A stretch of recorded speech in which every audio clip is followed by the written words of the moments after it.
notre président, normalement, selon la Constitution, il n'a plus le droit d'être président de Mauritanie. Il n'est pas dans le cas de Poutine ou dans d'autres constitutions où on parle de 2 mandats successifs. Ce n'est pas son cas. Dans notre constitution, 2 mandats, on ne peut pas faire un 3e mandat.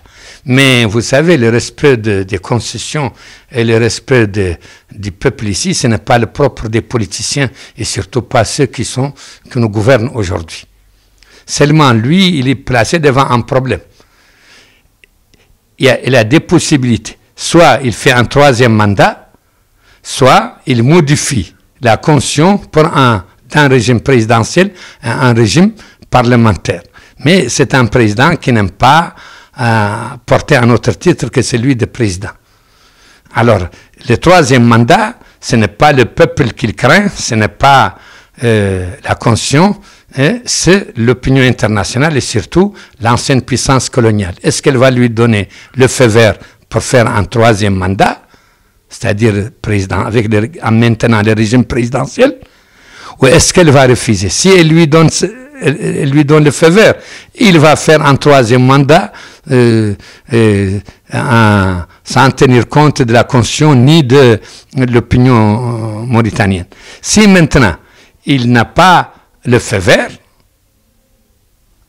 dans ce cas, sûrement il va modifier le régime de gouvernement en Mauritanie, passant de régime présidentiel à un régime parlementaire.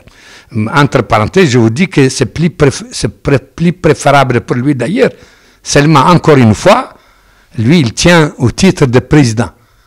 Le président, dans un système, s'il modifie son système en système parlementaire, il sera élu par le Parlement. Les députés, c'est lui qui fait le découpage administratif. Les départements qu'il veut qu'ils aient 2 députés ou 3, c'est lui qui les fait. C'est lui qui fait s'il veut faire un seul député d'un département où il ne se sent pas à l'aise, et le découpage administratif, vous savez, ça a toujours été un avantage au départ pour ceux qui sont au pouvoir, et surtout ici en Mauritanie. Seulement le président, ce sera alors dans ce cas un président sans pouvoir, un titre honorifique, et entre parenthèses, moi je vois bien que Ould Abdelaziz réserverait alors ce président de façon alternative, tantôt à un Hartani en mort noir, tantôt à des Mauritaniens noirs du Sud. Et je pense que ça correspond bien à son formule. Il portera pas le titre de président, il sera un premier ministre et il peut se représenter autant de fois qu'il veut, sauf s'il y a un incident extérieur qui ne dépend pas de sa volonté.